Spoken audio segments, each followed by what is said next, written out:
Participe conosco ao vivo no estudo desta lição em nossa escola sabatina online, todos os sábados às 9 da manhã pelo Zoom. No final deste vídeo, veja como participar. Você é o nosso convidado. Olá, seja bem-vindo. Estamos aqui para mais um estudo da lição de escola sabatina.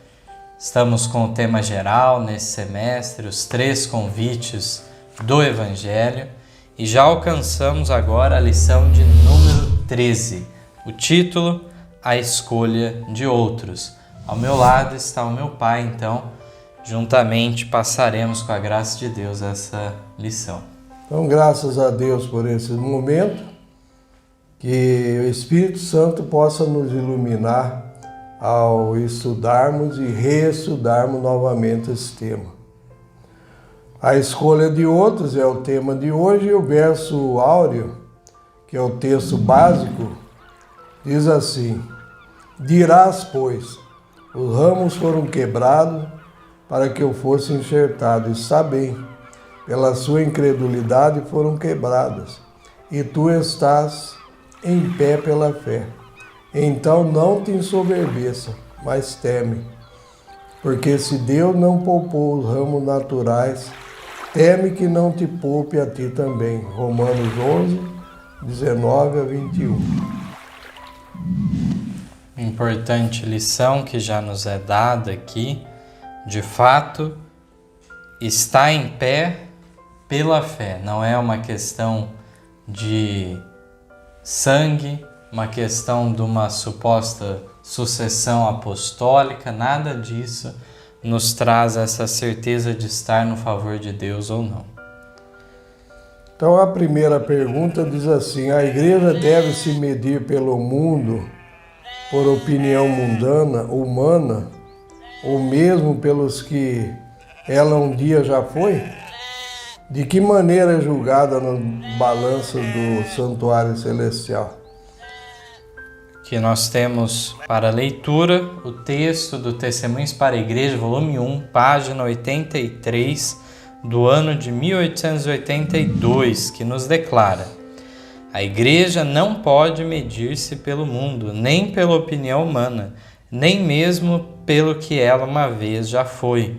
Sua fé e posição no mundo, como agora se vê, precisa ser comparada com o que ela deveria ter sido se o seu rumo fosse continuamente para frente e para o alto. A igreja será pesada nas balanças do santuário. Se seu caráter moral e estado espiritual não corresponderem aos benefícios e bênçãos que o Senhor lhe conferiu, será achada em falta. A luz que tem brilhado clara e definida sobre seu caminho, a luz de 1882, cobra uma posição da igreja. Se seus talentos não estiverem sendo de proveito, se seu fruto não for perfeito diante de Deus, se sua luz se tem tornado em trevas, ela será realmente achada em falta. A percepção de nosso estado, como Deus o vê, parece nos estar oculta. Vemos, mas não percebemos. Ouvimos, mas não compreendemos. E descansamos despreocupados, como se a coluna de nuvem de dia e a coluna de fogo durante a noite descansassem sobre nosso santuário. Professamos conhecer a Deus e crer na verdade, mas as obras o desmentem. Nossos atos estão em confronto direto com os princípios da verdade e justiça pelos quais professamos ser governados. Aí ainda continua um pouco mais, no 8º testemunho para a igreja 247, Eventos Sinais 53. e também no Eventos Sinais na digital 59. Nas balanças do santuário há de ser pesada a Igreja Adventista do Sétimo Dia. Ela será julgada pelos privilégios e vantagens que tem desfrutado. Se sua experiência espiritual não corresponder às vantagens que a preço infinito Cristo lhe concedeu, se as bênçãos que lhe foram conferidas não a habilitarem para fazer a obra que lhe foi confiada, sobre ela será pronunciada a sentença, achada em falta, pela luz que lhe foi concedida, pelas oportunidades dela dadas, será ela julgada. 21 de abril de 1903. Então, tanto os textos que o Mateus já leu lá atrás, como agora, vem falando que é condicional. 2 vezes lá atrás, ela já vinha falando, né? Achado em falta, e agora nesse texto do 8º testemunho, vem falando também, se ela não for fiel, será pronunciada a sentença achada em falta. E nós vimos que ela não foi fiel. De fato, encontramos aqui, em resposta à pergunta, a igreja não deve se comparar com o mundo ou com a opinião humana, nem mesmo pelo que um dia ela já foi. O que significa isso? Que a igreja ela deve sempre estar avançando em luz, em conhecimento, não estagnar. Isso que aconteceu em grande parte também com as igrejas protestantes, que saíram então do romanismo com uma mensagem muito importante, mas não progrediram. Ellen White, no Grande Conflito, comenta o quê? Que a reforma não terminou com Lutero, deveria ser apenas um início, mas foi paralisado, e assim nós vemos que a igreja também é julgada nesse aspecto, de acordo com o que é enviado de privilégios, de luz, se ela andou à altura disso. Tem alguns casos que a gente vê que uma pessoa vai entrar numa empresa e é pedido para ele os antecedentes criminais.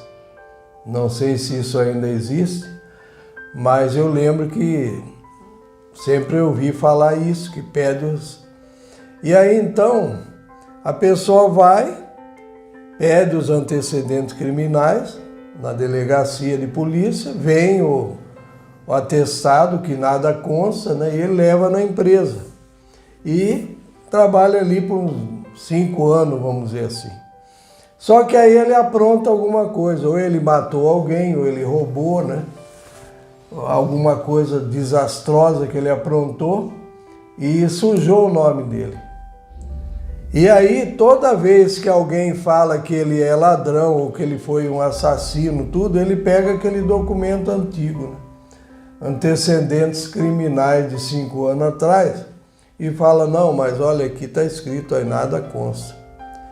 Então a igreja, pelo que nós estamos entendendo, o ministério faz a mesma coisa.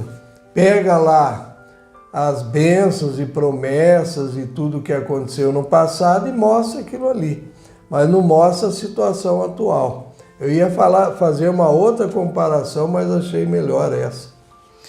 E também nós vemos aqui no último texto que foi lido, então de que maneira é julgada a igreja. Ela não é julgada de acordo com juízo humano, mas de acordo com os privilégios e vantagens que Deus envia a ela.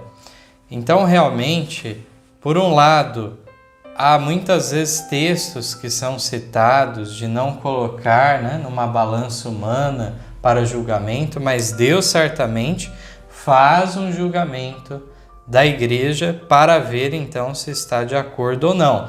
Do contrário, há aquela outra figura de linguagem também aqui que podemos trabalhar. O castiçal é removido também do seu lugar. E aí nós vamos ver ali que Jesus, já falamos nas outras lições anteriores, só relembrando, ele fala o que para os discípulos ali? Tu és Pedro, e sobre essa pedra edificareis a minha igreja, e as portas do inferno não prevalecerão contra ela. E quem que usa isso daí hoje, esse texto? A Igreja Católica Apostólica Romana. Mas a Igreja Apostólica lá, ela rodou, ela foi pro buraco, vamos dizer, na expressão popular, né?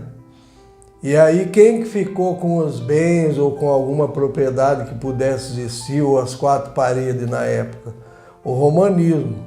E aí os fiéis tiveram que fugir, onde lá diz em Apocalipse, a igreja fugiu para o deserto.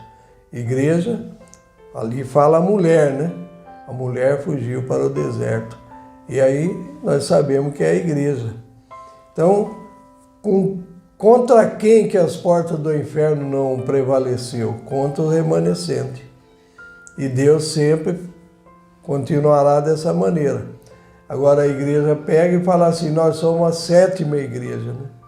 E aí nós já explicamos que não é 7 igrejas, são 7 períodos. Indo adiante, agora na segunda pergunta, poderíamos dizer que aqueles que são ministros das trevas são os representantes de Deus? Mateus 3,10, e também agora está posto o machado à raiz das árvores. Toda árvore, pois que não produz bom fruto, é cortada e lançada no fogo. Temos agora para leitura o Testemunhos para Ministros, página 81, de 1º de maio de 1895, que nos diz: há em Battle Creek uma classe que tem a verdade plantada no coração. Ela é para eles o poder de Deus para a salvação, mas a menos que a verdade esteja entronizada no coração e se efetue uma perfeita transição das trevas para a luz, aqueles que têm nas mãos sagradas responsabilidades são mensageiros das trevas, cego guiando cego. São nuvens sem água, levadas pelos ventos de uma para outra parte. São como árvores murchas, infrutíferas, 2 vezes mortas, desarraigadas. Deus requer que toda alma que menciona o seu nome tenha a verdade entronizada no coração. O tempo em que vivemos o exige, a eternidade o exige, exijo a religião pura. Então aí está se referindo a Battle Creek novamente, coração da obra. Uma classe que tem a verdade plantada no coração, mas não entronizada, né? E aí desenvolve como se fosse o quê? Árvores murchas, infrutíferas, 2 vezes morta, desarraigada, e ainda fala levados pelo vento de uma ou outra parte. E aqui, tal como está na pergunta, diz de mensageiros das trevas, cego guiando cego. Então, de fato, se torna algo incompatível para representar a Deus. Então, na terceira pergunta, diz assim, que profetizou Ellen White, a mensageira do Senhor, né, acerca do ministério.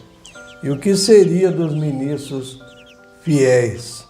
Ministério de um lado e ministros fiéis. O que seria? Malaquias 2, 1 e 2, depois 7 e 9. Agora, ó sacerdotes, este mandamento é para vós. Se não ouvirdes e se não propuserdes no vosso coração dar honra ao meu nome, diz o Senhor dos Exércitos, enviarei a maldição contra vós e amaldiçoarei as vossas bênçãos. E também já as tenho amaldiçoado, porque não aplicais a isso o coração. Os versos 7 a 9, porque os lábios do sacerdote devem guardar o conhecimento e da sua boca devem os homens buscar a lei, porque ele é o mensageiro do Senhor dos Exércitos. Mas vós vos desviastes do caminho. A muitos fizestes tropeçar na lei, corrompestes a aliança de Levi, diz o Senhor dos Exércitos. Por isso também eu vos fiz desprezíveis e indignos diante de todo o povo, visto que não guardastes os meus caminhos, mas fizestes acepção de pessoas na lei. Então, Israel, se for perguntar para um judeu ortodoxo hoje, lá na sinagoga, eles vão dizer que são povo de Deus até hoje, né? E aí então aí o texto de Malaquias fala que Deus ia mudar as bênçãos deles em maldição. Tinha alguma coisa contra eles, né? E aí então o texto que está aqui no Testemunho para Ministros 409 diz assim: pastores não santificados estão se arregimentando contra Deus, e são há um tempo louvando a Cristo e ao Deus desse mundo. Ao passo que professam receber a Cristo, abraçam Barrabás, e por seus atos dizem: este não, mas Barrabás. João 18:40. Atentem bem todos quanto leem essas linhas. Satanás vangloriou-se do que lhe é possível fazer. Ele cuida em dissolver a união que Cristo em oração pediu que existisse em sua igreja. Diz ele, Satanás: irei e serei um espírito de mentira para enganar os que puder, para criticarem e condenarem e falsearem. Sejam os filhos do engano e falso testemunho, agasalhado por uma igreja que tem tido grande luz, grande evidência. E essa igreja disfar-se-á da mensagem que o Senhor lhe enviou e acolherá as mais desarrazoadas afirmações e falsas suposições e falsas teorias. Satanás ri-se de sua loucura, pois ele sabe o que é verdade. Muitos se levantarão em nossos púlpitos, tendo nas mãos a tocha da falsa profecia, acesa na infernal tocha de Satanás. Caso sejam alimentar dúvidas e descrença, serão os pastores fiéis afastados do povo que pensa que tanto sabe. Se tu conhecesses também, está aqui entre aspas, né? Disse Cristo, ao menos nesse teu dia, o que a tua paz pertence, mas agora isso está encoberto aos teus olhos. Lucas 19:42, escrito em 1898. Então, talvez, é difícil de definir, mas talvez seja um dos textos mais enfáticos, mais vigorosos na condenação de tal ministério. E aqui é uma profecia, de fato, nós vemos como está sendo dito. E tem um detalhe especial, porque se fala muito do assunto da sacudidura, e até vamos estudar mais adiante em nosso semestre sobre esse tema de maneira detida, mas se normalmente esse texto é introduzido de uma maneira leviana, simplesmente para defender a própria denominação. Dizer que todo aquele que se afasta da igreja, abandona a igreja, ele então era o que? A palha, né? Não era o grão, que o grão é sacudido na peneira e a palha voa, mas o grão permanece na peneira, né? Então se usa muito esse assunto para tal finalidade, mas o que nessa profecia foi dito para nós? Caso sejam alimentados dúvidas e descrenças, serão os pastores fiéis afastados do povo que pensa que tanto sabe. E lá na primeira linha fala pastores não santificados, já na época dela, né, estão se arregimentando contra Deus. De um lado, uma hora louva a Deus, outra hora o Deus desse mundo, professam receber a Cristo, mas abraçam a Barrabás e por seus atos, não da boca para fora, dizem, este não, mas Barrabás. E aí o outro texto, mais adiante, quer dizer, o mesmo texto, né, vem falando que os filhos do engano, falso testemunho, são agasalhados por uma igreja que tem tido grande luz, grande evidência. E ainda fala que essa igreja ia desfazer da mensagem que o Senhor lhe enviou, acolherá as mais desarrazoadas afirmações e falsas suposições, falsas teorias. E aí fala que Satanás está rindo disso daí tudo.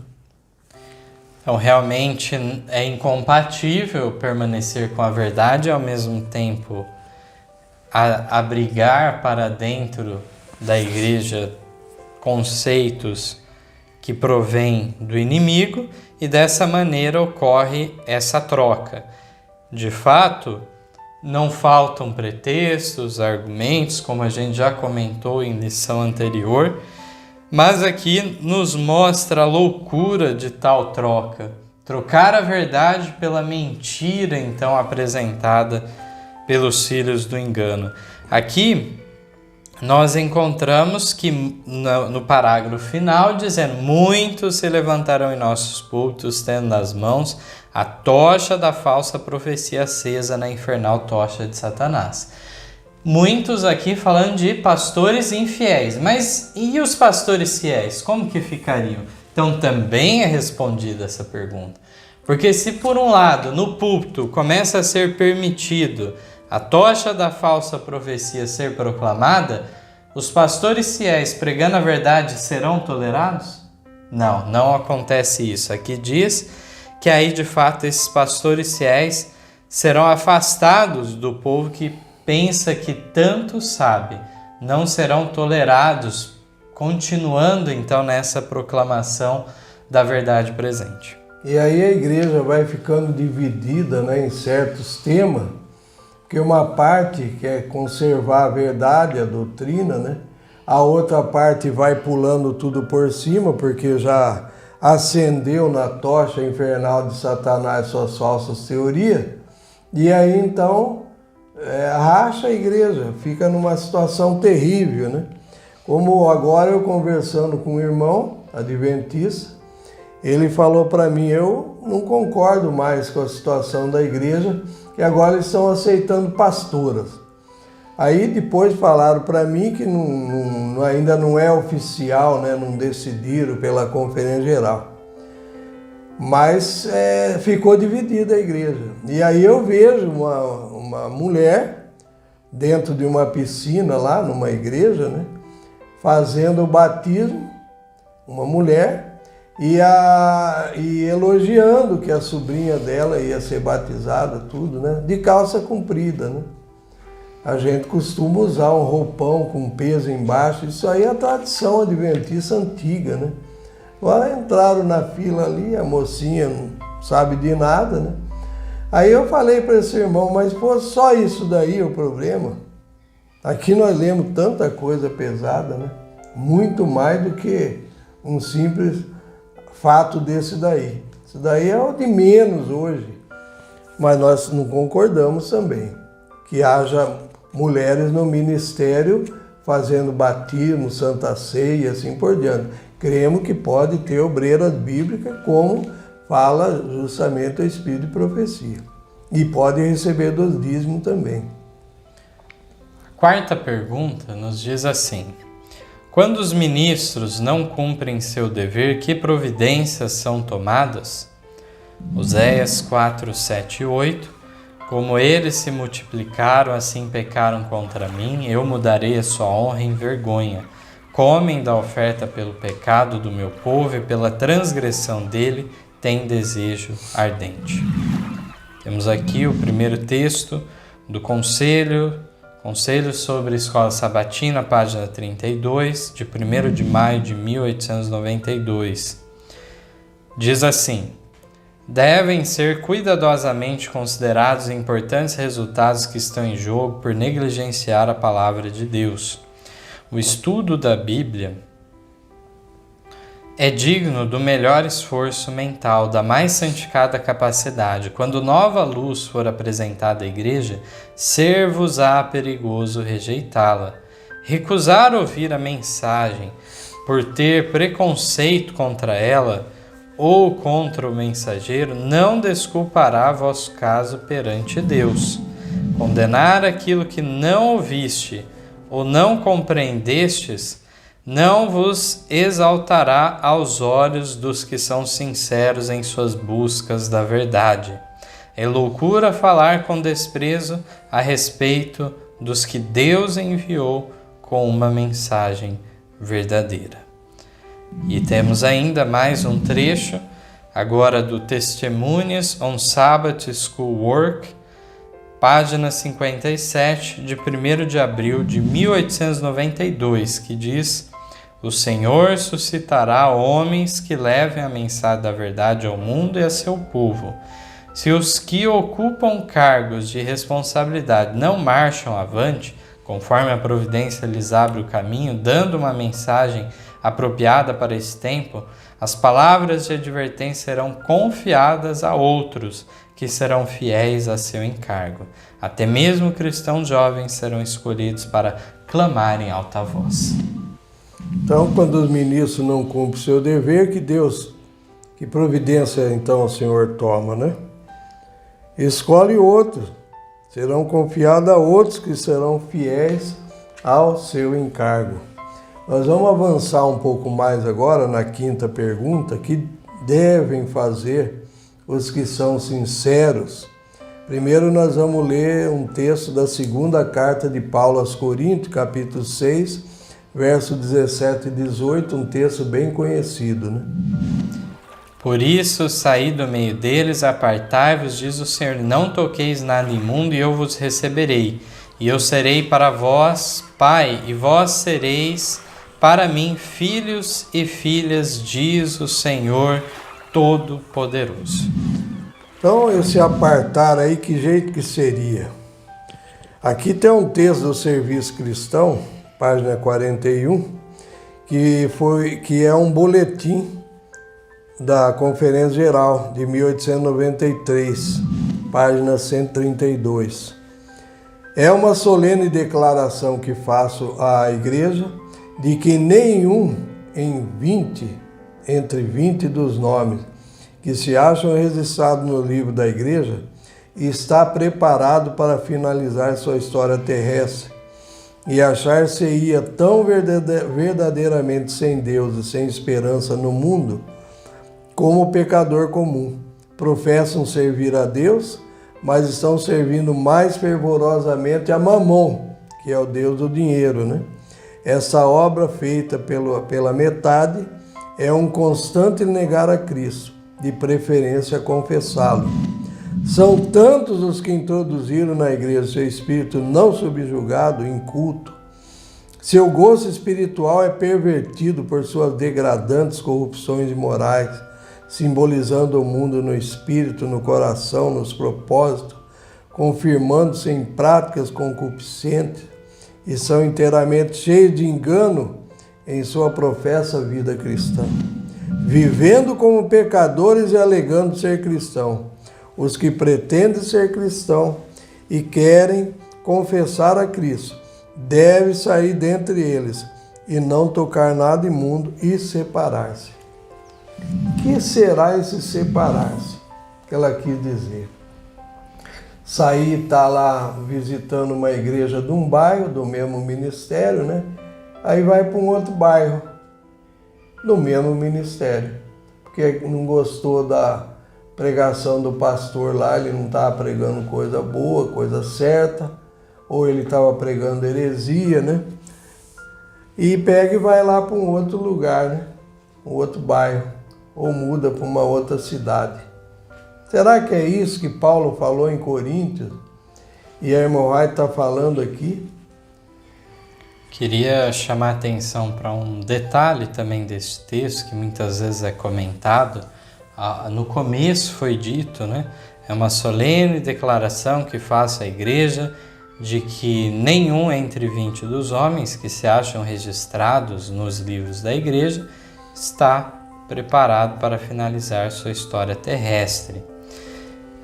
No caso, muitos querem até aplicar essa porcentagem, digamos aqui, né? Tal como hoje, tal como fosse na época, né? Na mesma situação. Aqui, Ellen White fez uma descrição da situação da igreja em 1893 e hoje podemos até entender numa situação pior, inclusive. Não é uma questão aqui de dizer que Ellen White estava profetizando um número exato, alguma coisa do gênero. Até porque aqui diz nenhum. Não chega a 1 entre 20 os que estão preparados. Então ela não está querendo assim dizer com uma exatidão alguma numerologia. Mas, de fato, naquela época, naquele momento, estava nessa condição. E se nós formos analisar, ao decorrer dos anos, houve então um declínio ainda maior. E aí chega em 1914, conforme nós já referimos lá atrás, né? Lá na Europa estoura a Segunda Guerra Mundial, aliás, a Primeira Guerra Mundial, em 1914, né? E aí então o Conrad, que era o dirigente naquela região, né?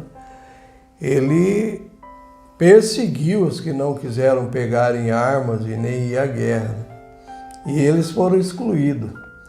Temos documento que mostra que foram excluídos mais ou menos 4.200 pessoas. Então, eles não estavam preparados para o que haveria de vir, e muito menos para a finalização da obra. E aí, então, surge esse grupo aí, claro que não tinha toda a luz, toda a firmeza, né, todo o conhecimento, uma bagunça geral daquela guerra, né? E aí a Conferência Geral vai lá numa comissão, e o Arthur Daniels dirigindo essa comissão e passa pano por cima, né? Acabou deixando quieto, não mexeu com o Conrad. E aí então os irmãos depois pediram esses que foram excluídos, ou representantes desses que foram excluídos, em 1920 pede um encontro, né? E aí eles disseram que não tinha tempo para tudo isso lá na Assembleia Geral nos Estados Unidos, né? Deram uma oportunidade rápida ali, e até tem já um protocolo contando, né? Tanto o que aconteceu lá em Friedenthal, como as trocas de correspondência preparativa para essa reunião lá mais adiante lá nos Estados Unidos. Mas não deu em nada, foi sufocado, e esses irmãos aí foram taxados de rebelde, né? Fanático, rebelde e tal, e assim por diante. Lembrando que essas exclusões a qual meu pai se referiu ocorreram no começo da guerra já. Numa tentativa do Conrad de apresentar diante das autoridades que aqueles não faziam parte, não tinham nada a ver, que eles estavam totalmente de acordo com as autoridades militares, civis. Então realmente nós encontramos esses fatos, são inegáveis diante da história. Muito se fala de voluntariamente ter havido uma separação, alguma coisa, e nós vemos que isso aconteceu de maneira mais destacada, até se fala da Alemanha, porque era onde Conrad vivia lá como presidente da União Europeia da Igreja, mas também em outros países, diversos países, também houve exclusões da mesma forma. E isso tudo, claro, após o término da guerra, que se deu lá em 1918, começou-se a comunicação, de fato, aí entre voltou, né? esses grupos aí que tinham sido excluídos e viram todo esse mal que tinha ocorrido. Tudo por conta de uma posição de um objetor de consciência contra a combatência.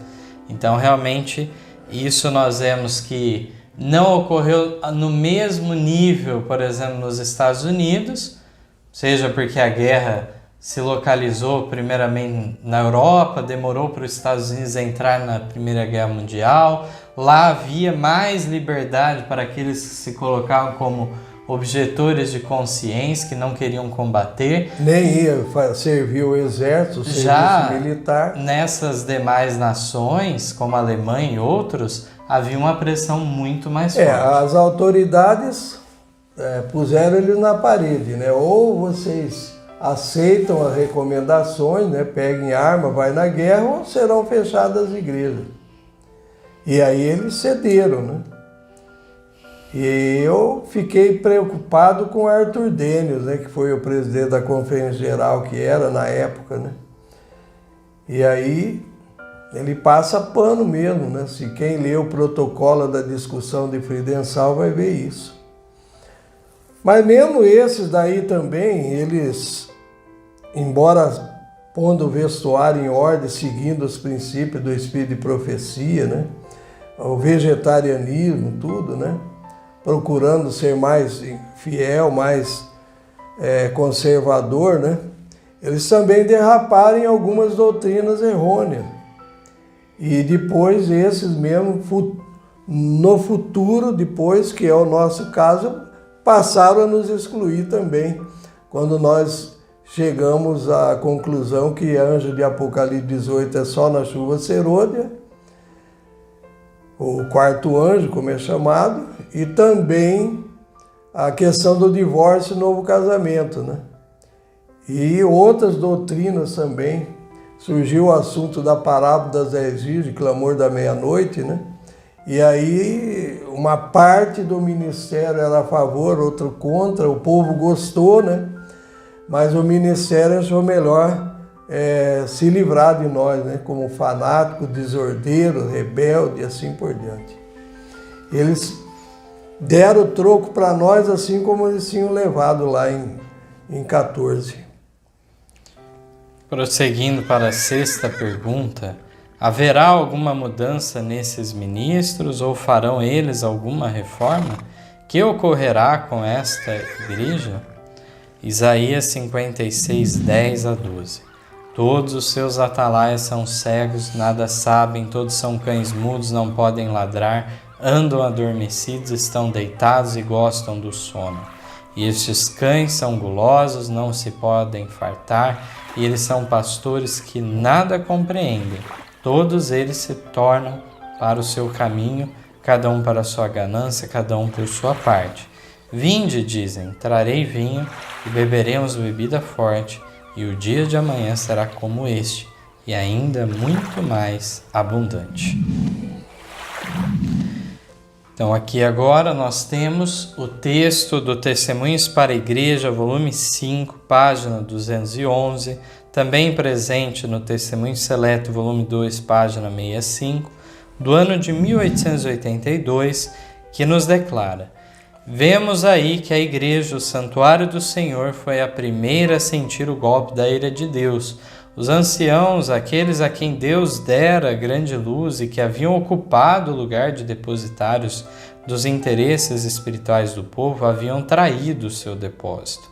Colocaram-se no ponto de vista de que não precisamos esperar milagres e as assinaladas manifestações do poder de Deus como nos dias da antiguidade.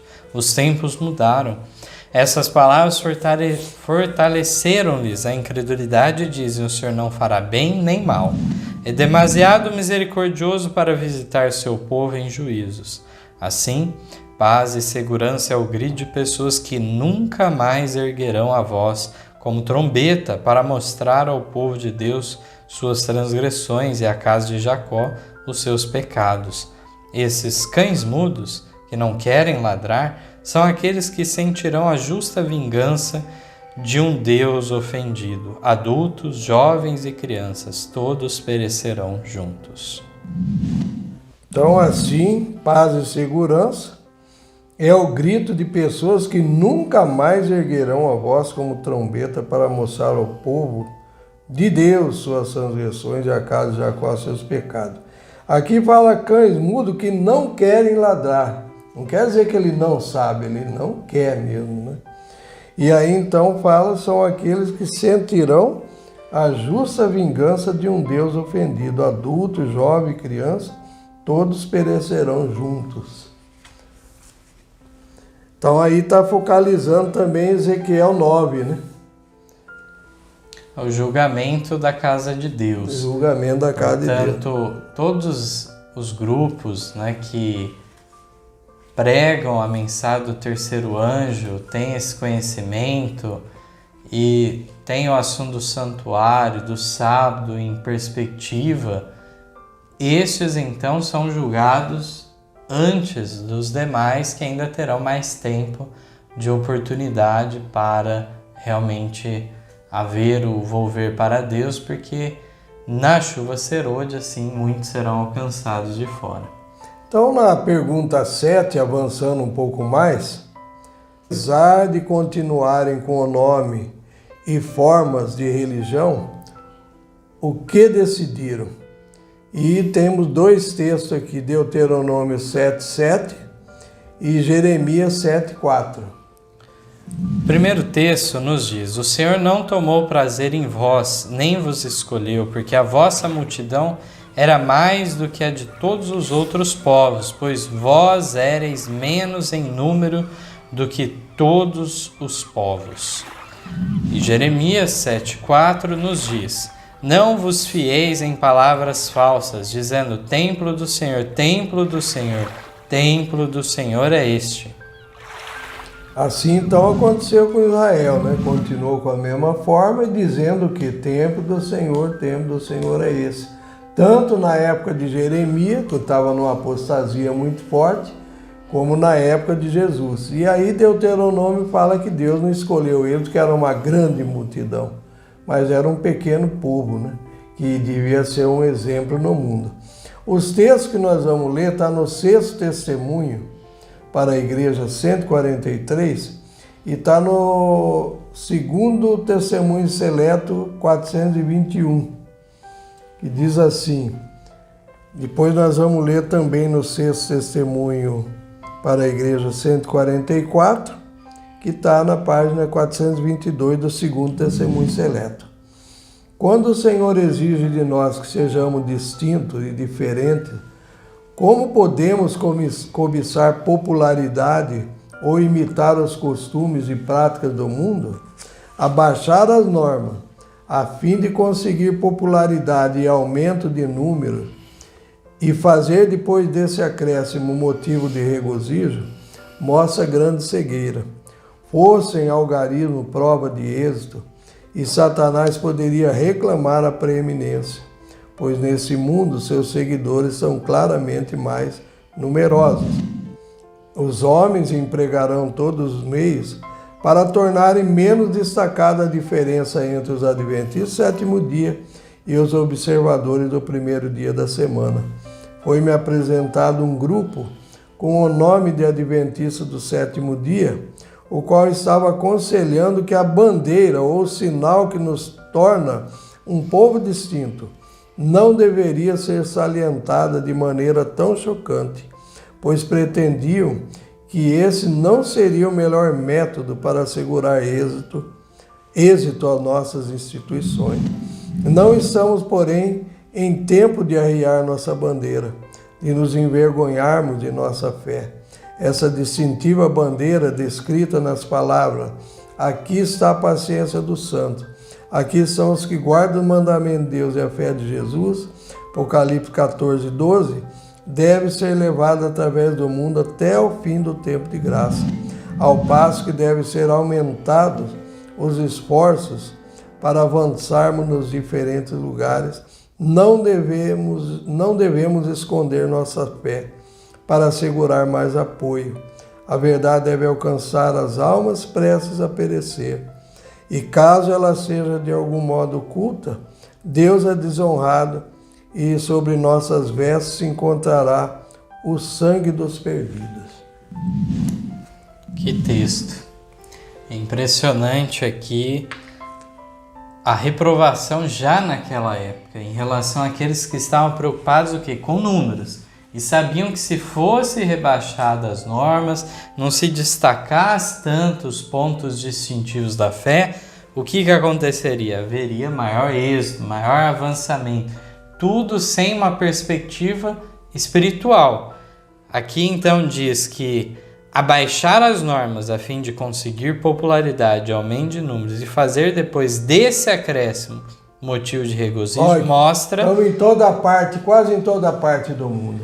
Então mostra a grande cegueira. Por quê? Porque assim, de fato, renunciando à parte da mensagem, se alcançará esse objetivo. A questão é conseguir o objetivo de crescimento saudável, crescimento sem a renúncia dessas mensagens distintivas, que não são levadas por nenhuma outra igreja. Esse é o ponto. Se for para se tornar mais uma denominação, apenas mais uma dentre tantas, pregando a mesma mensagem, onde estará a distinção de adventistas do sétimo dia em relação aos observadores do primeiro dia? Então, se for querer uma grande popularidade e uma grande multidão de gente, de membro, assim mesmo, comparado com Satanás, ainda ele ganha. Aqui a irmã White fala que ele poderia reclamar a preeminência, pois nesse mundo seus seguidores são claramente mais numerosos. E aí então, aqui ela fala uma profecia também, os homens empregariam que todos os meios para tornarem menos destacada a diferença entre os adventistas e os guardadores do domingo. Essa seria a situação, jogar a bandeira, né, dos mandamentos da fé de Jesus para baixo e tocar o barco. O importante é número, riqueza, popularidade, né? E bastante dízimos e oferta, grandes edificações e grandes instituições também. Falando que de instituições, a gente vai ver as casas de tratamento naturais, os lugares, né? O desejo de Deus não era esse que nós vemos hoje também, né? Que o desejo lá eram casas de banho, lugares de tratamento naturais, lugares simples, né? E aí então, hoje os hospitais acompanham o mundo, né? Os hospitais do mundo, a mesma coisa. Então, mesma batida. Nesse ano de 1900, encontramos já este apelo da mensageira do Senhor de que não era tempo de arriar nossa bandeira, de nos envergonharmos de nossa fé. Então, ela reconhece que havia necessidade de aumentar os esforços, avançar em muitos lugares, tudo isso é real. Mas isso não deveria ser feito em detrimento, aqui diz o quê? De esconder nossa fé para assegurar maior apoio. Dessa maneira não seria de uma maneira honesta, sincera, levada a mensagem. Nós temos visto surgir alguns grupos dissidentes, né, da Igreja Adventista, e eles aí procuram voltar ao conservadorismo, né? Seja na vida no campo, ou procurar alguma coisa distinta na alimentação, né? Mas eles não têm todas as verdades. Então, o irmão White escreveu lá no primeiro escrito, né? Página 124, que os diferentes grupos do Advento, todos eles têm um pouco de verdade. Ela escrevendo para a época dela e nós estamos vendo hoje também. Mas são verdade misturado com o erro. Ah, mas não, nós pregamos a verdade pura. Não prega, você vai lá, estuda com eles, vai ver. Não é total. Tem doutrina errônea misturada no meio. Sempre temos isso daí. Que nós temos agora a 8ª pergunta, que nos traz as seguintes questões. O que esta classe numerosa fez com a bandeira dos 3 anjos? Permanecem no fundamento já posto por Cristo ou produzem um novo? O que significa se desviar do fundamento dado por Deus? Jeremias 23, 1-4. Ai dos pastores que destroem e dispersam as ovelhas do meu pasto, diz o Senhor. Portanto, assim diz o Senhor Deus de Israel contra os pastores que apacentam o meu povo. Vós dispersastes as minhas ovelhas e as afugentastes e não as visitastes. Eis que visitarei sobre vós a maldade das vossas ações, diz o Senhor.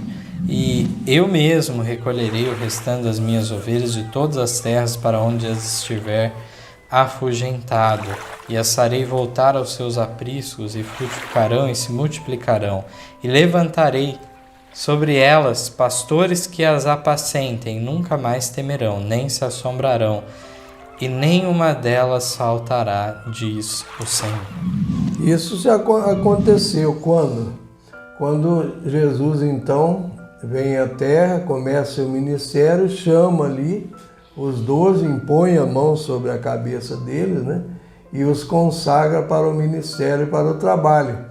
Por isso que Jeremias fala que ia surgir pastores verdadeiros que iam cuidar das ovelhas que estavam esparramadas, né? Aqui agora o primeiro texto diz do Mensagens Escolhidas, volume 2, página 394. Aqueles que podem passar por alto todas as provas que Deus lhes tem dado e mudar a bênção em maldição devem tremer pela segurança de sua alma. Seu castiçal será removido, lugar a menos que se arrependam.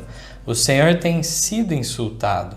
A bandeira da verdade da primeira, segunda e terceira mensagens angélicas foi deixada arrastar no pó. Se os vigias são deixados a desencaminhar o povo dessa maneira, Deus tornará algumas almas responsáveis pela falta de agudo discernimento para descobrir que espécie de provisões foram dadas a seu rebanho. Na continuação, no Mensagens Escolhidas, volume 2, página 389, e depois também na 390, diz assim: Preciosa é a verdade para este tempo, mas aqueles cujo coração não foi quebrantado mediante o cair sobre a rocha, Cristo Jesus, não verão nem compreenderão o que é a verdade. Aceitarão o que lhes agrada às ideias e começarão a manufaturar outro fundamento que não seja aquele que foi posto. Lisonjearão sua própria vaidade e estima, pensando que são capazes de remover as colunas de nossa fé e substituindo-as por outras de sua própria invenção. O Senhor declarou que a história do passado repetir-se-á ao entrarmos na obra finalizadora.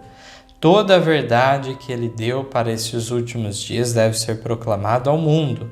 Toda a coluna por ele estabelecida deve ser fortalecida. Não podemos desviar-nos agora do fundamento estabelecido por Deus. Não podemos agora entrar em nenhuma nova organização, pois isso significaria apostasia da verdade.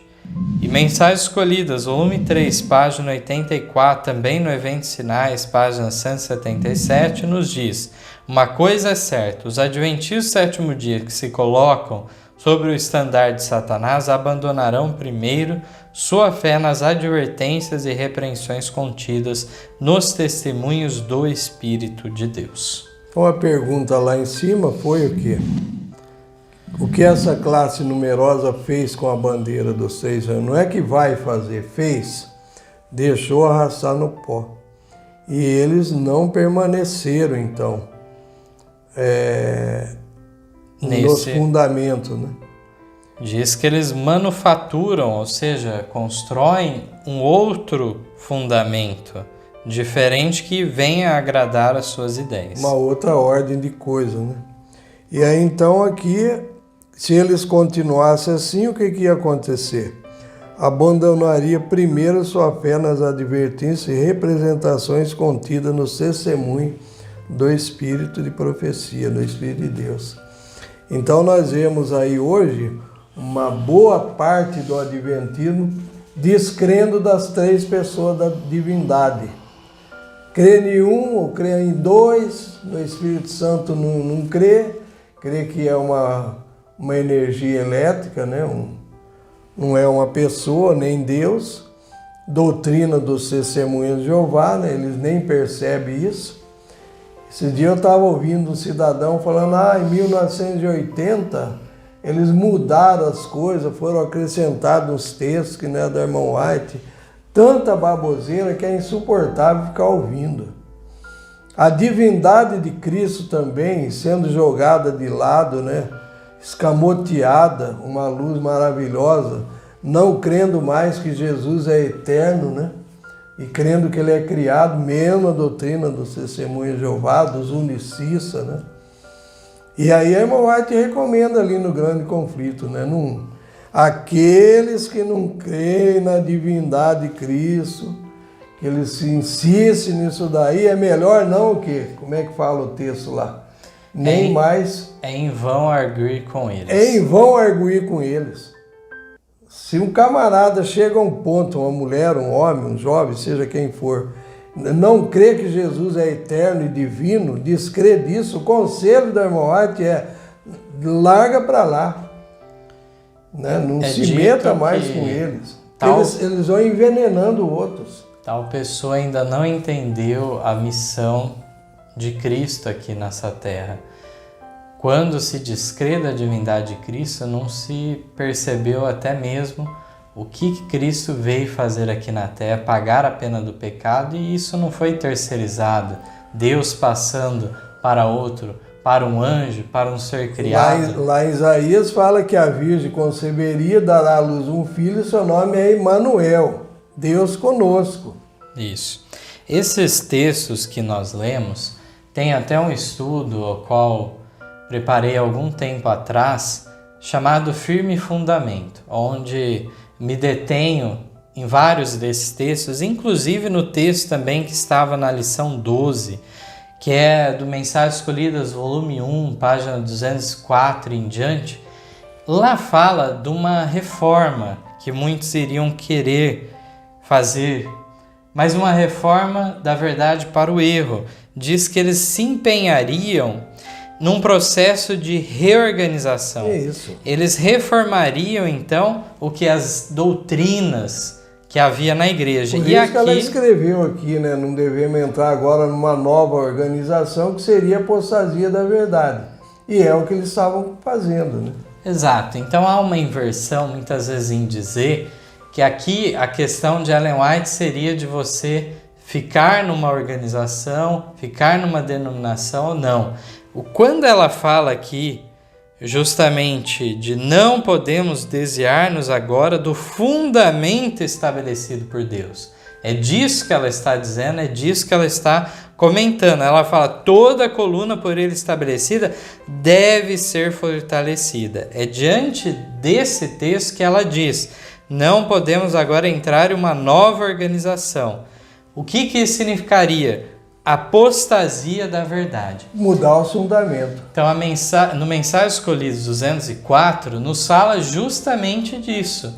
Destes, então, que de maneira arguta apresentariam ideias novas, livros novos com novas teorias seriam publicados, uma nova ordem de coisas se buscaria dentro da igreja. Eu não estou dizendo... Não quero afirmar isso, que o ministério adventista da Igreja Adventista do Sétimo Dia crê que Jesus não é Deus, não é eterno. Não é isso. Estou dizendo que uma boa parte, irmão, de adventistas estão crendo desse jeito. Outra coisa que uma boa parte da igreja está dividida nesse ponto também. Eu não sei outros grupos como estão, né? Uma parte também crê de um jeito, outro do outro, com relação à natureza humana de Cristo, com como que ele veio na Terra, né? Nós cremos que ele veio sem propensão para o pecado.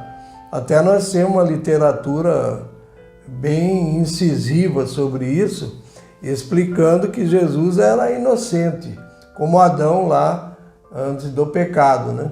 Ele poderia ter escolhido o pecado, o mal, né? Mas ele não escolheu.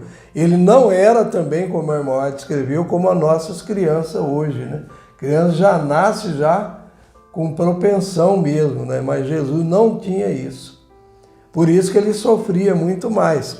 Então é uma loucura que está acontecendo hoje e a igreja deve lutar para conter essa onda do mal. Nós também a mesma coisa. Aqui vale uma última observação quanto ao último texto lido, que estes que se colocam sobre o estandarte de Satanás diz que aconteceu algo antes. Abandonaram primeiro sua fé nos testemunhos.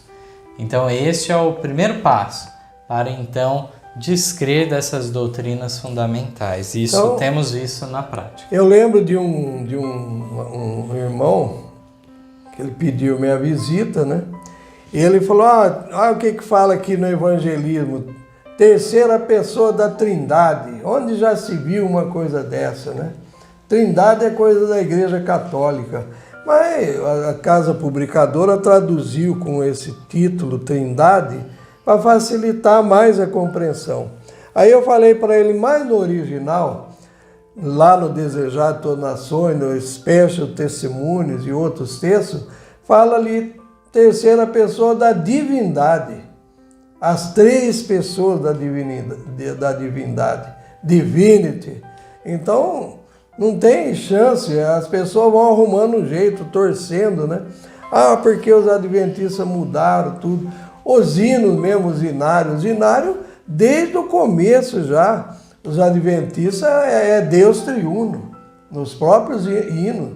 E nós vimos dois irmãos lá na Argentina, tá aí uma porcaria de um vídeo, eles queimando os testemunhos numa praça, numa fogueira e queimando o inário também, porque falava dos três da divindade. Então, desde o primeiro inário já tinha hinos trinitarianos e Ellen White, seu marido e tantos outros, naturalmente louvavam Deus com aqueles hinos. Então isso é um insulto a Deus. Na realidade, eu gostaria até de fazer um adendo histórico aqui nesse ponto da palavra Trindade, que tanto se cria um cavalo de batalha, podemos usá-la, podemos não usá-la. Hoje em dia, muitas vezes fica contaminado até o sentido de Trindade. É por isso, então, que muitas vezes se enxerga a ideia de uma pessoa se manifestando de três formas diferentes. Não é essa a crença correta quanto à Trindade. Quando se fala de Trindade, isso nós vemos de maneira bem clara nos escritos de Ellen White, então a definição que ela dá sobre a divindade são três pessoas coeternas. Agora, a Trindade surgiu no contexto de Constantino, surgiu com o catolicismo romano. Na realidade, esta palavra, que foi um neologismo que um pai da igreja trouxe já no século II, muito antes de Constantino e a apostasia da igreja. No século II, Tertuliano já trouxe essa palavra, um neologismo, para falar de três pessoas divinas. De fato, podemos tanto usar de uma maneira o conceito Trindade, como podemos hoje, por causa de tanta confusão religiosa, explicar com maior exatidão para as pessoas que, de fato, o que isso significaria, qual que seria a nossa fé de fato. E envolve, então, realmente a crença em três pessoas da divindade. Alguns elementos também falam que Tiago White foi contra a Trindade. Foi contra a Trindade louca lá, que surgiu na época. Querer pôr todos fossem uma pessoa só. Os três sendo um só e acabou a história. Um só propósito, um só ideal. E também tinham ideias espíritas também, né? Comparando com água, com vapor, com neblina, como se não existisse nenhum dos três. Isso é ideia espírita. Isso também o Tiago White combateu. Mas a verdade pura, não. Então, quando nós vemos lá a irmã White falando que o alfa da apostasia foi com Kellogg, o alfa da apostasia hoje dá a entender que são essas loucuras. O ômega, aliás, da apostasia hoje, né? Ela diz que o ômega seria muito pior. O ômega comparado com a última letra do alfabeto grego, né? Na pergunta 9, né, nós vamos indo mais adiante. O que é dito a respeito do Espírito Santo? 2 Timóteo 1, 13 a 14. Conserva o modelo das sãs palavras que de mim tens ouvido na fé e no amor que há em Cristo Jesus. Guarda o bom depósito pelo Espírito Santo que habita em nós. Agora o texto da Review and Herald, 16 de julho de 1895. Mas, ó, triste quadro, os que não se submeterem à influência do Espírito Santo logo perderão as bênçãos recebidas. Ele tirará da igreja seu Santo Espírito e o dará a outros que o apreciarão. Não há maior evidência de que os que receberam grande luz não a apreciam do que a de sua recusa em fazer sua luz resplandecer sobre os que estão em trevas e dedicar seu tempo e energias a celebrar formas e cerimônias. Não são alimentados pensamentos sobre a obra interior e a necessária pureza de coração. A ausência de harmonia com Deus torna-se evidente. A luz se obscurece e se apaga. O castiçal é removido. Então aqui é o Espírito de profecia falando do Espírito Santo e o texto de Timóteo, de Paulo ao Timóteo, também reforçando isso. O Espírito Santo em nosso coração, em nossa vida. Mas por que eu puxei esse assunto de novo? Porque eu encontrei alguns dissidentes uma vez, que nós chamamos de unicista, né? Ideia de testemunha de Jeová. Ele era adventista, conhecia as verdades, o testemunho, né? E ele, para negar o Espírito Santo, ele disse: como que o Espírito Santo vai entrar dentro de uma pessoa, sendo que ele é uma pessoa? A brincadeira dele, né? Deboche. Aí eu comecei a pensar, ele já replicou: só se nós pegarmos o Espírito Santo, repartir ele em pedacinho, bem picadinho, pegar todos os pelinhos do corpo dele e dar para cada uma das pessoas. Aí eu lembrei de Paulo escrevendo, né? Não sou eu mais quem vivo. Aí eu perguntei: Cristo é pessoa? É. Ele é Deus? É. Não sou eu mais quem vivo, mas Cristo vive em mim. Como que Cristo, sendo uma pessoa, ele vai entrar dentro da outra pessoa? É pelo poder dele. Em Gálatas, então, é dito de nos revestirmos de Cristo. Isso. Então, nem por isso Cristo se torna uma veste. Então, realmente, esse tipo de argumento, o melhor a fazer realmente é ignorá-los.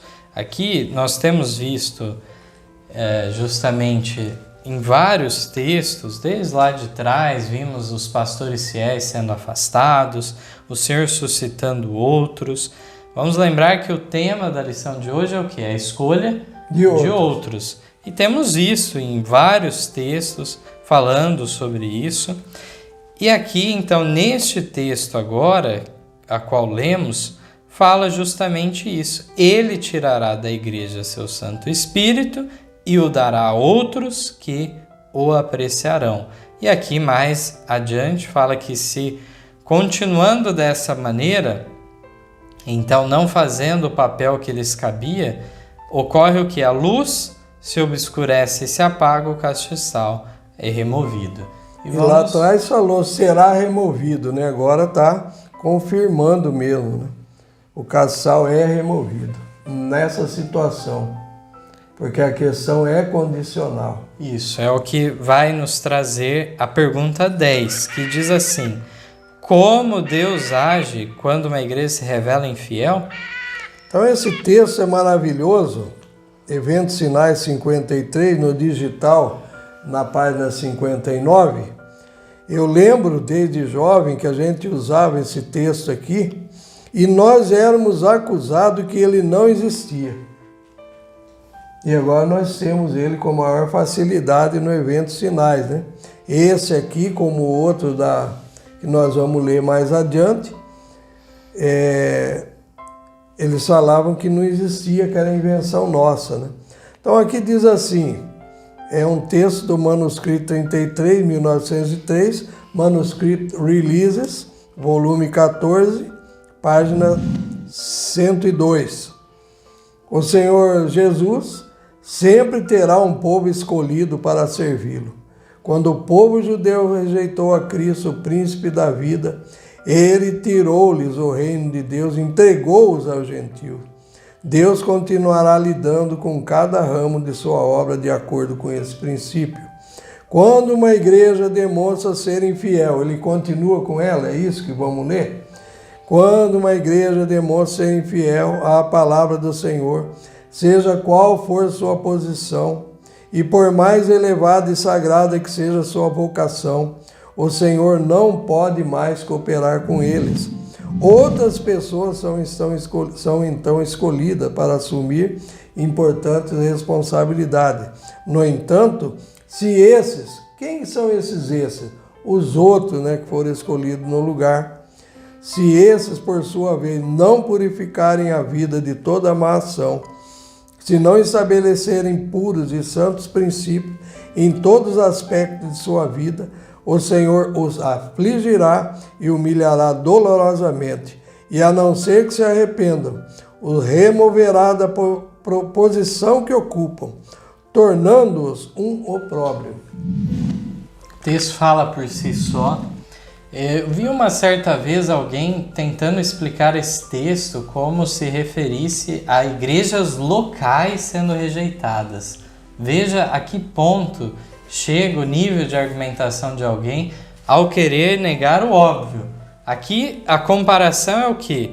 Com o antigo Israel, com o povo judeu. Isso. E diz o que? O Senhor Jesus sempre terá um povo escolhido para servi-lo. Aqui não está falando a nível individual ou a nível de igreja local, nada disso. Nem ao indivíduo. Está falando aqui de um povo que Deus escolhe.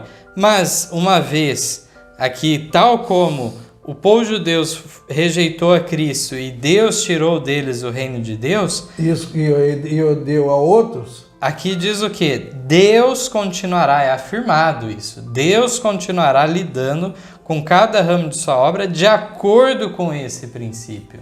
O mesmo princípio que aconteceu com Israel, diz que iria continuar assim dali em diante. E aqui diz que não importa a posição, o chamado, por mais elevado e sagrado que tenha sido.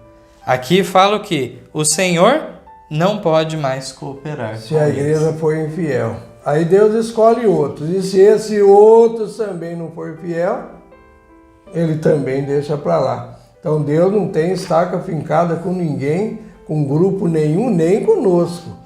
Se nós não formos fiéis nos princípios e naquilo que devemos fazer, na nossa...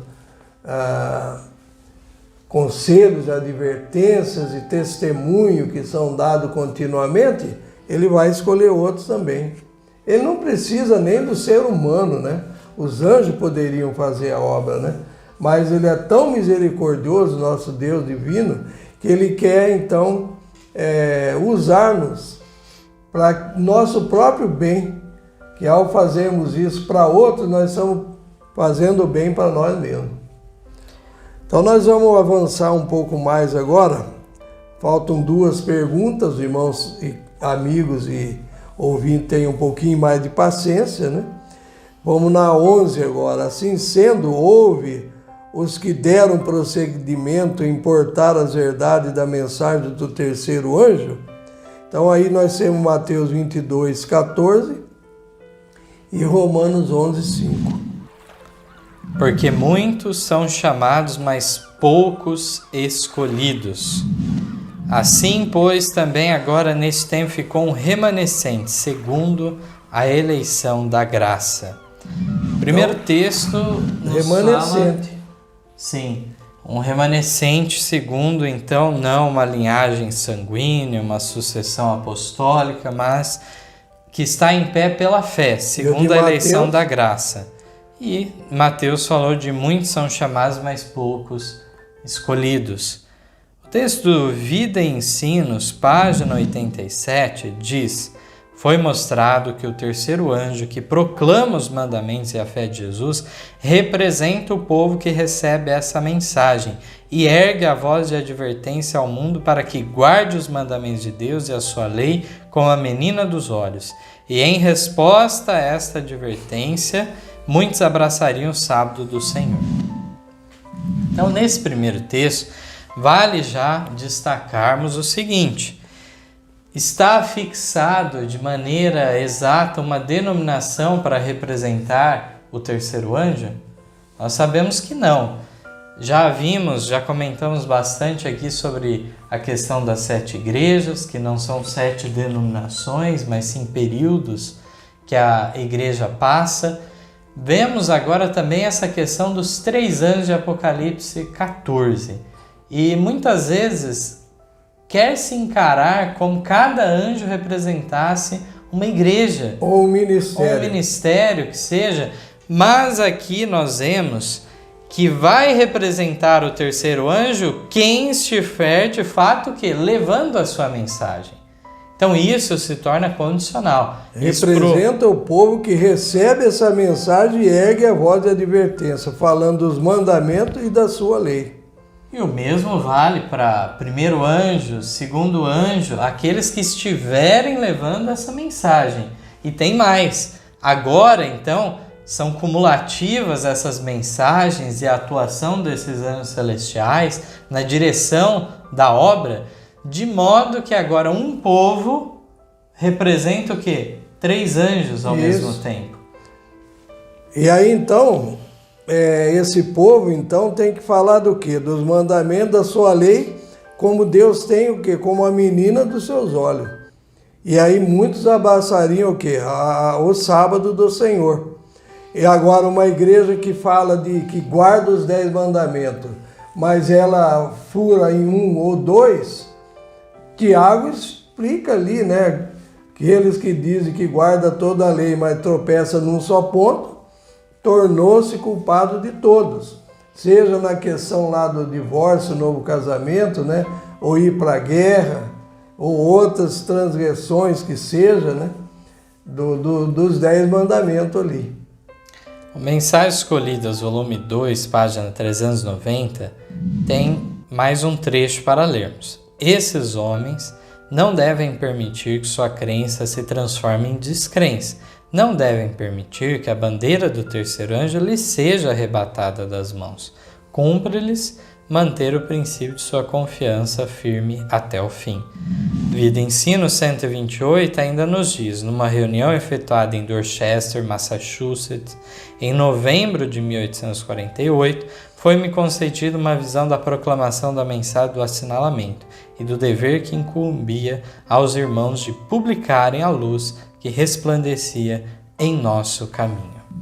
Então, de fato, através desses textos, ao Ellen White falar não devem permitir que a bandeira do terceiro anjo lhe seja arrebatada das mãos, significa o quê? Que estava em risco, poderia ocorrer de ser arrebatado. E nós sabemos que houve quem deu prosseguimento, né? É importar as verdades da mensagem do terceiro anjo. Deus não vai ficar sem representantes. Se uns deixam a bandeira arriar, deixar ela no pó da terra, outros vão dar continuidade. E aí o último texto que o Mateus leu, eu acho que ele ia comentar também, né? Está falando que uma das partes dessa mensagem era a obra do assinalamento. Que o terceiro anjo, ele vem advertindo contra a sua imagem, mas em Apocalipse 7 fala também do mesmo anjo subindo da banda do sol nascente, tendo na mão o que? O selo do Deus vivo. Aí a igreja faz o que hoje? Joga lá para o futuro, né, o assunto, e também fala que muitas vezes quando não tem outra saída, fala que é simbólico esse número também. Agora aqui fala que foi dada uma luz para ela em novembro de 1848, numa reunião, foi concedida uma visão para ela da responsabilidade de proclamar a mensagem do assinalamento e do dever que incumbia o quê? De publicar essa luz. Queria me deter um pouco neste ponto, e até os irmãos e amigos que nos acompanham neste momento podem buscar em nosso canal um estudo sobre as 3 ressurreições e os 144.000, um estudo de 3 horas, bem completo, onde é destrinchada essa mensagem que já em 1848 veio para o Adventismo, mas hoje não se fala mais nisso. Então, realmente, quando nós vamos estudar aqueles primeiros anos, o começo do Adventismo, realmente, temos 3 doutrinas que se estabelecem já inicialmente, 3 pontos distintos. Temos a questão do santuário com Ira Edson e os seus amigos, começa aquela luz. Em outra região, José Bates começa com o assunto do sábado, e também em outra parte da reforma de saúde. A reforma de saúde vem mais adiante, em 1863, mas em outra parte nós vemos Ellen White com o dom de profecia. Eles tiveram que aceitar agora a restauração desse dom para a Igreja de Deus nos últimos dias, assim como está lá em Apocalipse 12, 17. Então, na realidade, a partir desses 3 pontos, há um desenvolvimento desse assunto do assinalamento que está relacionado com essas 3 doutrinas distintas. Visto que José Bates, ao aprender o assunto do sábado, com batistas do sétimo dia, ele foi além. Não simplesmente entendendo que era a guarda correta, o dia de descanso que o cristão deveria observar realmente era o sábado, não o domingo, mas ele viu que havia um conflito final em torno disso e de que o sábado é o selo de Deus. Tudo isso ele extraiu a partir da Bíblia. E ele gastou seus bens publicando essas mensagens. Isso mesmo. E agora Ellen White, em 1848, vem e dá o seu aval para essa mensagem, relacionando todos esses assuntos, sábado como selo de Deus, esse julgamento no santuário celestial relacionado a este tema. O dom de profecia vem e assinala a importância disso, e essa luz deveria ir a todo mundo. Vemos que, de fato, essa mensagem, ela não é uma mensagem popular. E, por isso, a resistência de tantos de pregarem tal tipo de mensagem. Mas é inegável de que, de fato, desde os primeiros anos, isso fez parte da crença deles. E aí os protestantes, sabe o que falavam? Tem documento sobre isso. Vocês vão demorar 144 mil anos para conseguir 144 mil pessoas. Então eles debochavam da mensagem também, né? Mas esse estudo aí dos 144 mil do assinalamento, nós estamos fazendo um parênteses aqui, não podemos entrar agora que demoraria muito, mas o Mateus já falou aqui do que tem lá no nosso site sobre as 3 ressurreições e o assinalamento. E por que nós fazemos essa menção à ressurreição? Porque através da ressurreição especial que se abre a mente também para a existência desse grupo especial dos 144 mil. Desde lá de 1844. Uma vez que se perde essa parte do conhecimento lá dos primórdios do Adventismo, fica-se sem explicação para a ressurreição especial. Então agora nós temos a última pergunta, de número 12, para fecharmos com chave de ouro este assunto da escolha de outros. Diz assim: que visão foi mostrada acerca de um grupo separado no clamor da meia-noite? Que mensagem pregavam na terceira vigília? Mateus 25:13 diz: vigiai, pois, porque não sabeis o dia nem a hora em que o Filho do Homem há de vir. Marcos 13:37 nos diz: e as coisas que vos digo, digo-as a todos, vigiai. Tem aqui uma observação também, junto desta pergunta. Em 1976 surge um grupo no clamor. Ver nossa literatura sobre a parábola das 10 virgens e clamor da meia-noite. Gostaria de fazer algum comentário antes de entrarmos nos textos? Algumas vezes as pessoas falam que nós marcamos uma data para 1976. Não tem nada disso. 1976 nós entendemos que a parábola das 10 virgens tem 2 aplicações. E a irmã White estava aguardando o clamor da meia-noite, mas o clamor da meia-noite tinha parado lá em 44. Como que fica agora, né? Ela em 1909, aguardando o clamor. Então nós entendemos que eram 2 aplicações. E esse vigiai aí também foi o que esclareceu nossa vida, né? Nossa vida espiritual. Que não é o vigiai para a vinda em glória somente, mas para a vinda ao caso dos vivos como ladrão, no juízo investigativo. E o clamor da meia-noite não é a vinda, né? É o anúncio da vinda como ladrão no nosso caso. E é isso que nós entendemos. Aí fizemos a apostila, né, da parábola, capa amarela, depois outra mais recheada de texto, capa amarela também, e depois uma de percalux, capa vermelha, e finalmente fizemos uma agora mais completa. Não que mudamos o pensamento, mudamos assim, eles acusam a gente, né? Fizeram outra apostila porque não acreditava mais naquela, não é nada disso. Nós achamos mais texto, agregamos mais texto.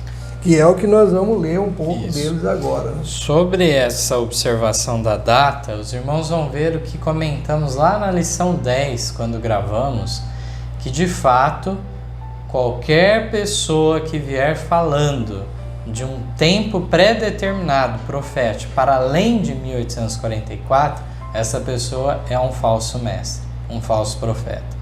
Porque, de fato, não temos isso. O tempo profético, todos eles chegam, no máximo, até 1844. Depois disso, temos eventos proféticos para se cumprirem, mas não que a data estava já pré-determinada. Então, quando nós falamos dessa data de 1976, não estamos falando que tem algum cálculo para ser feito, alguma coisa para chegar nessa data. Nisso. Não, estamos relatando apenas que na história aconteceu nesse ano o entendimento. E foi como acabei de explicar agora, né? E aí então a pergunta foi essa, né? Que visão foi mostrada acerca de um grupo separado no clamor da meia-noite? Por que a gente fala um grupo separado no clamor da meia-noite? Porque eles falavam o quê?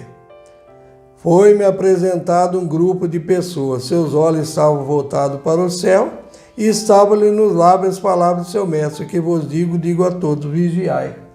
E esse vigiai não era para vinda em glória, era a vinda que nós entendemos agora, né, como ladrão. E esse texto está no Maranata, né, Meditação Matinal de 1977. Essa Maranata, o título dela é Maranata, o Senhor Vem, página 54. E então está no segundo testemunho para a igreja também, na página 192 e 193. Então, eu parei aqui, mas nós vamos continuar a leitura, né? Ela viu um grupo de pessoas e no seu lábio estavam as palavras, vigiai. E aí tem uma reticência, né, que nós não pudemos ler por todo o texto. O Senhor insinua que haveria uma demora antes de raiar finalmente amanhã, mas não queria que eles dessem lugar ao enfado, nem atenuasse sua diligente vigilância, pelo fato de amanhã não despontar para eles tão cedo como esperavam. A terceira vigília requer tríplice vigilância. Impacientar-se agora seria perder toda a nossa fervorosa e perseverante vigilância até aqui. A longa noite de tristeza é difícil, mas amanhã é adiada em misericórdia, porque se o mestre viesse, muitos seriam achados desprevenidos. A recusa de Deus em permitir que seu povo pereça tem sido a razão de tão longa demora.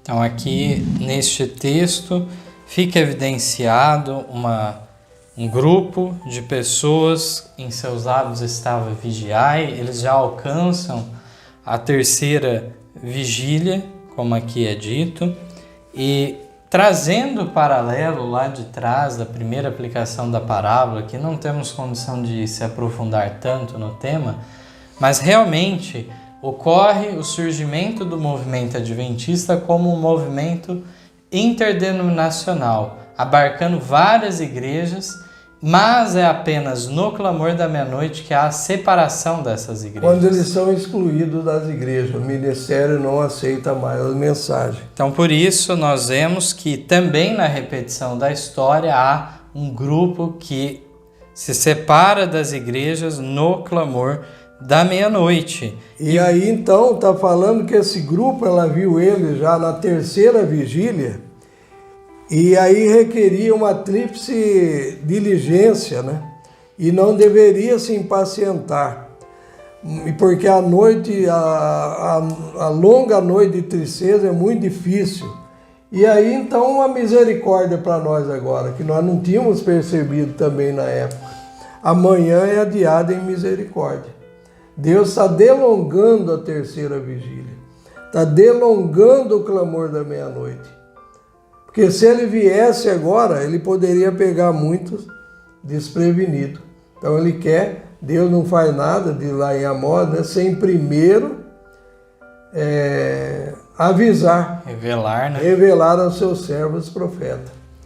Aí tem mais outro texto, do Eventos Sinais, página 43, e no digital na página 48. É um texto do manuscrito 30, de 1889. Material também de Ellen White, de 1888, página 356, 357. Mateus vai ler para nós esse pedaço e aí nós já estamos quase terminando. Foi confirmado tudo quanto declarei em Minneapolis, que precisava haver uma reforma nas igrejas. Deviam ser efetuadas reformas, pois a debilidade e a cegueira espirituais se apossaram das pessoas que tinham sido agraciadas com grande luz e preciosas oportunidades e privilégios. Como reformadores, elas haviam saído das igrejas denominacionais, mas desempenham agora uma parte semelhante à que desempenharam as igrejas. Tínhamos a esperança de que não haveria necessidade de outra saída. Então, aquilo que eu comentei agora há pouco sobre lá a experiência em 1844, quando eles saíram das igrejas protestantes. Porque eles foram duros com eles, né? Isso. E jogaram eles fora. Não aceitaram aquela mensagem do clamor da meia-noite. Aqui ela havia uma situação de repetição. Eles agora estavam tomando parte semelhante na forma de agir, na forma de combater a mensagem de Deus. E agora Ellen White já vislumbra o quê? Aqueles que dizem que ela nunca vislumbrou isso, têm que ignorar esse texto. Aqui fala como reformadores, essas pessoas, haviam saído das igrejas denominacionais, mas desempenham agora uma parte semelhante à que desempenharam as igrejas. Eles estão fazendo igual as igrejas protestantes fizeram com eles. Tínhamos a esperança, ela falou, de que não haveria necessidade de outra saída. Saída da onde? Saída da igreja. Agora que eles pertenciam, tinham formado, tinham dado início, tudo mais, né? Então nós vemos aqui que Ellen White coloca, esperávamos que não houvesse mais essa necessidade, mas ela já estava vendo que a situação estava grave. Sabe por quê? Grave. Porque a tática sempre foi essa é a última igreja, é Laodiceia, e ignora que é período, né? A gente vai ver que Filadélfia tem que ser a nossa experiência, não a de Laodiceia. Que Filadélfia é amor fraternal. E tem coisas de Filadélfia que ainda não se cumpriu, com relação à sinagoga de Satanás, o ósculo santo, e ele reconheceu os santos que saudavam os irmãos com o ósculo santo e lavavam os pés uns dos outros. Ainda falta cumprir isso daí. E a hora da tentação, que é referido lá, também que acontece neste tempo. Nós temos um estudo sobre isso também no nosso site, ali gravado, né? Aí nós vamos terminando, né, com mais 2 textos, ou aliás um texto, né, do primeiro escrito 124. Mateus vai ler para nós.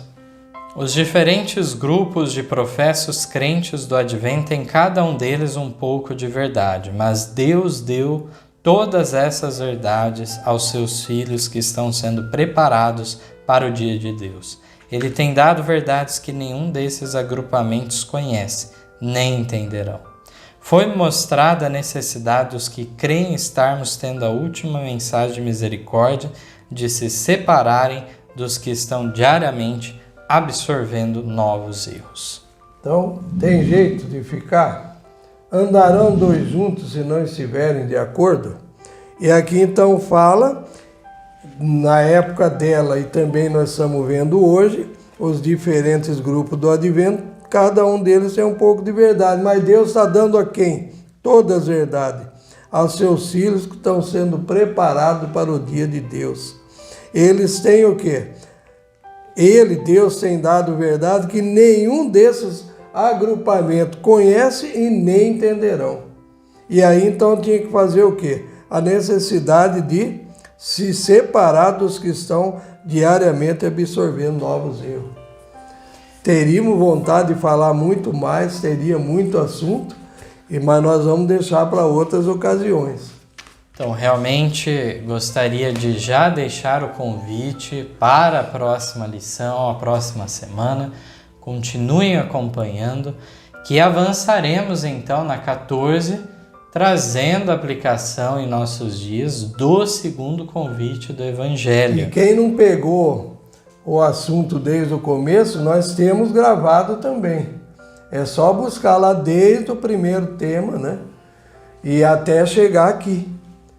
Continuaremos então em grandes revelações sobre esse assunto, agora já chegando mais especificamente à experiência atual a qual estamos passando, para o nosso que tempo. é o segundo convite do Evangelho e todo o desdobramento que isso significa para a vida espiritual de cada um de nós. Não vamos esquecer também que a parábola das 10 virgens é a única parábola que Jesus fala, então o reino de Deus será semelhante.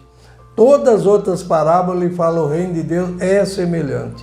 Essa é a única que é uma profecia mesmo, para o tempo do fim. Então, palavras finais do meu Pai. Então, Deus seja louvado por esse momento, né? Eu sei que foi cansativo para quem está ouvindo, né? Mas que Deus ilumine a mente de cada um, que o Espírito Santo venha atuar em nossas vidas, para que nós possamos estar esclarecidos, levar a outros e também pôr em prática as verdades que Ele tem nos anunciado. Amém. Amém.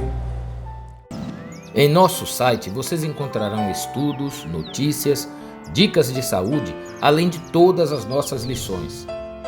Participem conosco através da nossa página no Facebook e assistam todas as nossas lições através do YouTube. Você também pode participar ao vivo das lições da Escola Sabatina todos os sábados a partir das 9 da manhã pelo Zoom. Ligue ou mande uma mensagem para os números de WhatsApp que aparecem na tela e venha estudar conosco. Você é o nosso convidado.